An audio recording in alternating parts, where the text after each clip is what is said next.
Hello friends, इस video lecture में हम जनरेशन ऑफ कंप्यूटर के बारे में समझेंगे। I am Manish Kumar Kakhani, lecturer computer, GPC Bagidora. ये टॉपिक सब्जेक्ट कोड 105 में यूनिट 1 का टॉपिक है। जनरेशन ऑफ कंप्यूटर क्या होता है?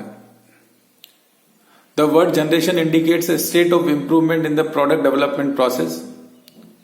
किसी भी प्रोडक्ट के डेवलपमेंट में जो भी इंप्रूवमेंट्स आते हैं उनको हम जनरेशन से रिप्रेजेंट करते हैं। कंप्यूटर टेक्नोलॉजी में जो एडवांसमेंट आए हैं पिछले कुछ सालों में, उनको मेनली 5 जनरेशन में डिवाइड किया जाता है। फर्स्ट जनरेशन जो होती है वो 1942 से लेकर 1955 के ड्यूरेशन में हुई थी।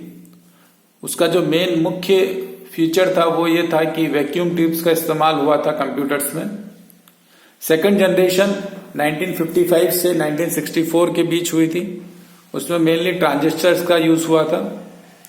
थर्ड जनरेशन 1964 से 1975 के बीच यूज हुई थी। उसमें इंटीग्रेटेड सर्किट्स का यूज हुआ था।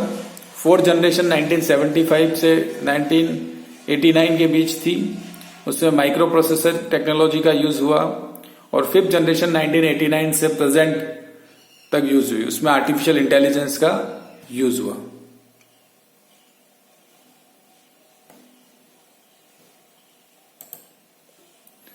फर्स्ट जनरेशन 1942 से 1955 के बीच थी। Use of large number of vacuum tubes for circuitry and magnetic drums for memory. Computer में सर्किटरी और मैग्नेटिक ड्रम्स यूज होते थे। Vacuum tubes for circuitry and magnetic drums for memory का यूज हुआ। Input को हम पंच कार्ड से feed करते थे कंप्यूटर में और आउटपुट प्रिंट आउट के फॉर्म में आते थे। कंप्यूटर बहुत बिग इन साइज थे, बहुत बड़े थे। Often required entire room to be installed. एक रूम की आवश्यकता होती थी कंप्यूटर को इंस्टॉल करने के लिए। बहुत ही एक्सपेंसिव थे, सिर्फ साइंटिफिक पर्पस के लिए ही काम आते थे। उन कंप्यूटर के लिए इलेक्ट्रिसिटी की काफी आवश्यकता होती थी और बहुत ज्यादा हीट भी वो प्रोड्यूस करते थे। उस तरह के कंप्यूटर्स में मशीन लैंग्वेज का इस्तेमाल होता था जो वंस और जीरोज में बनी होती है। फर्स्ट जनरेशन में मुख्यतः 2 कंप्यूटर बड़े पॉपुलर हुए। First is UNIVAC. यूनिवेक का फुल फॉर्म होता है universal automatic machine, universal automatic computer. Second is ENIAC, is electronical numerical integrator and calculator. ये computer prone to hardware failure due to vacuum tubes. Vacuum tubes के इस्तेमाल के कारण इनमें hardware failure होने के चांस बहुत ज्यादा थे। ये फर्स्ट जनरेशन कंप्यूटर का पिक्चर है। इस तरह से कंप्यूटर होते थे।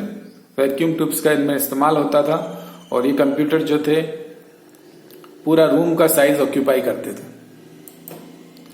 सेकंड जनरेशन 1955 से लेकर 1964 के बीच थी। सेकंड जनरेशन में वैक्यूम ट्यूब्स के बजाय ट्रांजिस्टर का यूज होता था कंप्यूटर को मैन्युफैक्चर करने में। इनपुट को पंच कार्ड से फीड किया जाता था और आउटपुट प्रिंट आउट के फॉर्म में आते थे। ट्रांजिस्टर्स जो थे वो कंप्यूटर को स्मॉलर, फास्टर, चीपर और एनर्जी एफिशिएंट एंड रिलायबल बनाते थे। इलेक्ट्रिसिटी का कंजम्पशन भी कम हुआ, हीट का जनरेशन भी कम हुआ फर्स्ट जनरेशन कंप्यूटर के कंपैरिजन में। इन कंप्यूटर्स में असेंबली लैंग्वेज का यूज होता था। असेंबली लैंग्वेज में निमोनिक्स का इस्तेमाल होता है। इन कंप्यूटर्स का भी कमर्शियल प्रोडक्शन बहुत मुश्किल था। अभी तक कंप्यूटर सिर्फ साइंटिफिक लेबोरेटरी में ही यूज हो रहे थे, कमर्शियल इनका इस्तेमाल होना शुरू नहीं हुआ था। ये ट्रांजिस्टर का फोटो है। इस तरह से ट्रांजिस्टर्स कंप्यूटर में यूज होते थे। इसके बाद आता है थर्ड जनरेशन। थर्ड जनरेशन 1964 से लेकर 1975 के बीच थी।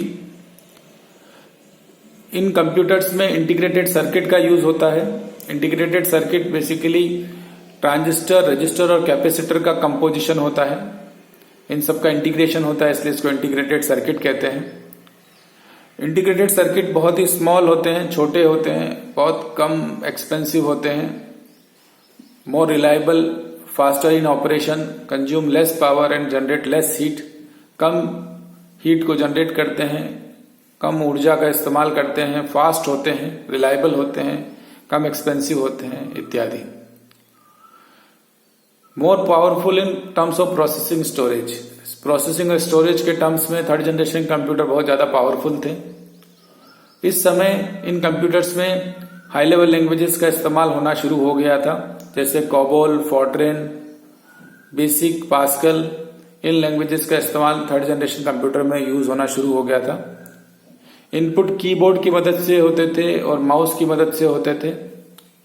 Computer are small in size and use for business application, computer की साइज स्मॉल हो गई थी और बिजनेस एप्लीकेशन में भी इनका यूज शुरू हो गया था।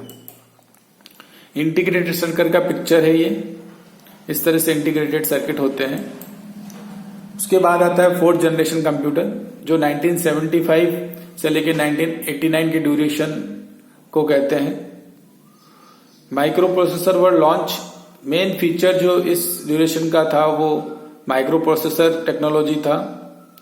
Micro processor basically thousands of integrated circuit एक सिंगल सिलिकॉन चिप पर जब बिल्ट होती है तब उसको कहते हैं।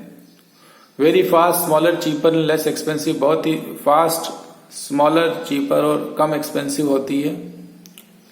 Generate less heat, less heat को जनरेट करती है, लेस इलेक्ट्रिसिटी को कंज्यूम करती है। इस समय फोर्थ जनरेशन में MS DOS operating system, Windows operating system, Unix operating system introduce होकर कंप्यूटर में वाइडली यूज होना शुरू हो गए थे। Development of GUI, graphical user interface का डेवलपमेंट हो गया था और हैंडहेल्ड डिवाइसेस भी यूज होना शुरू हो गए थे। ये माइक्रो प्रोसेसर का पिक्चर है, इस तरह से माइक्रो प्रोसेसर होता है। अंत में फिफ्थ जनरेशन कंप्यूटर 1989 से प्रेजेंट तक fifth generation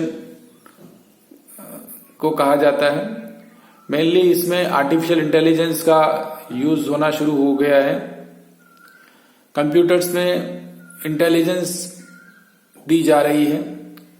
voice recognization, gaming, expert system, robotics इत्यादि टेक्नोलॉजी का यूज कंप्यूटर में शुरू हो गया है। प्रोग्रामिंग लैंग्वेजेस जो मेनली इन टेक्नोलॉजीज को इम्प्लीमेंट करने के लिए यूज आती है वो है प्रोलॉग, LISP इत्यादि। So this is all about generation of computers. Thank you.